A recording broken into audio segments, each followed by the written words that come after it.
359 pages indexées en 3 mois et tout sort d'un seul outil. Ici, dans mon outil Content Studio, j'ai le projet Papy Potager, qui est mon projet d'aide au jardinage.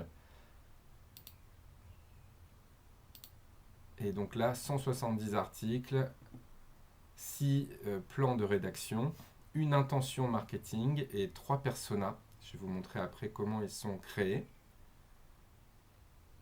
Nous avons Sophie qui est jardinière débutante, Philippe qui est intermédiaire et Camille qui est parent éco-conscient.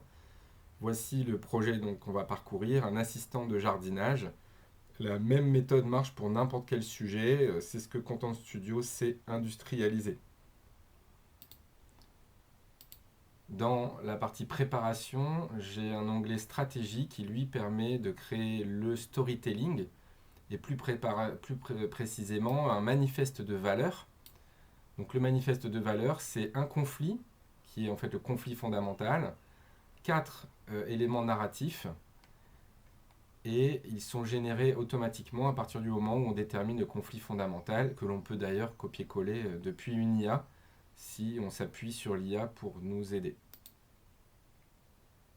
Ici, par exemple, mon conflit fondamental, les jardiniers amateurs ne savent jamais quand lancer leurs semis, tailler leurs arbres ou planter dans leur jardin et ne font pas de jardin par peur de ne pas y arriver. Donc là, je me suis appuyé sur le paradigme Bourrelli, le conflit, le refus du statu quo, les décisions et l'épreuve silencieuse. Donc c'est pas vraiment un brief, on est sur un socle narratif qui sera utilisé par l'outil pour générer des plans de rédaction par la suite. Ensuite, la cartographie qui affiche le graphe de connaissances. Donc là, j'ai des entités, 59 entités, 73 relations, 5 actions IA possibles.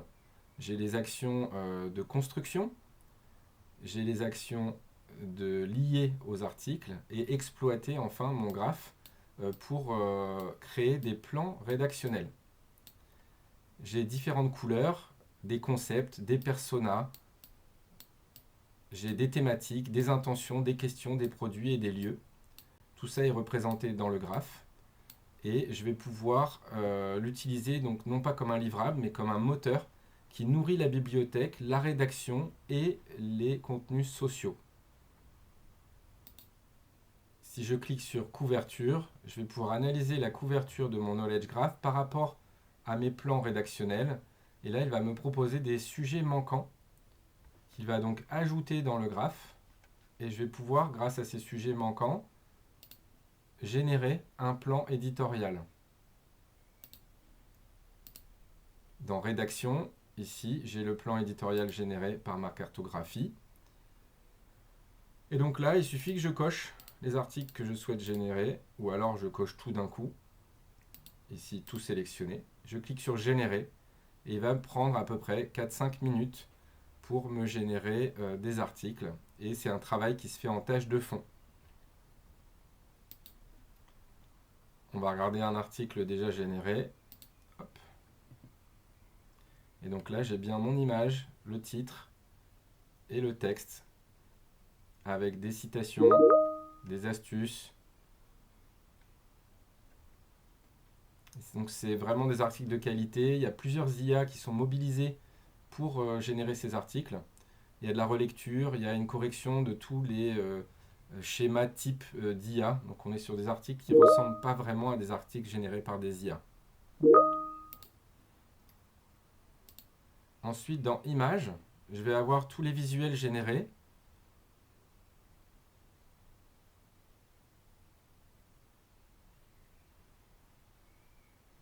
Et donc ici, le manifeste et les personas adaptent automatiquement le ton.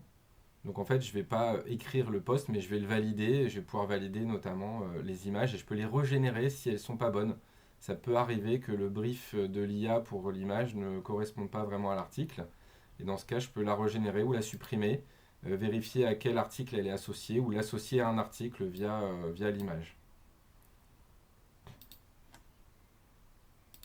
Ensuite, j'ai l'option sociale qui, elle, permet de générer des articles pour les réseaux sociaux avec la même méthode que pour les articles de site.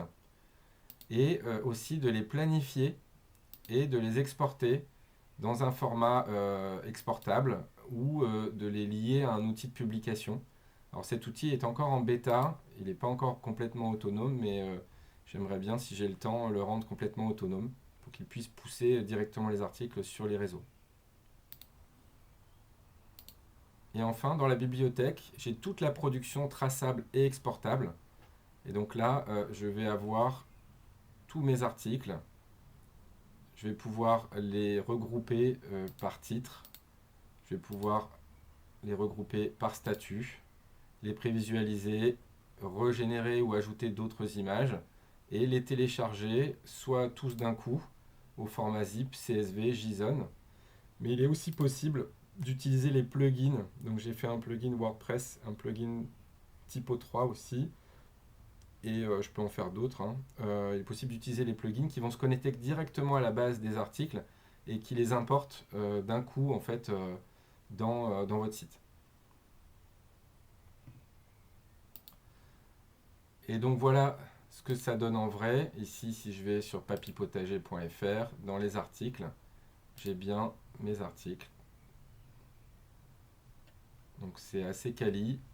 Il y a des citations, des FAQ. Il y a aussi les articles connexes. Donc ça, c'est un autre module que j'ai déjà présenté lors d'autres travaux, mais qui lui va calculer la proximité sémantique des articles et donc lier les articles entre eux en fonction de leur pertinence. Et donc le résultat, une très bonne acceptation par Google des articles, une très bonne indexation, une très bonne présence dans l'index. Donc ça donne de bonnes chances d'être référencé. Alors à qui s'adresse l'outil? Donc c'est vraiment pour les créateurs SEO qui veulent une ligne éditoriale tenue avec une sémantique structurée, des agences qui veulent une production multi-projets industrialisée, des équipes de contenu qui veulent des pipelines traçables, des exports propres, et puis aussi des passionnés comme moi qui veulent faire des contenus pertinents pour leur site ou leur projet perso.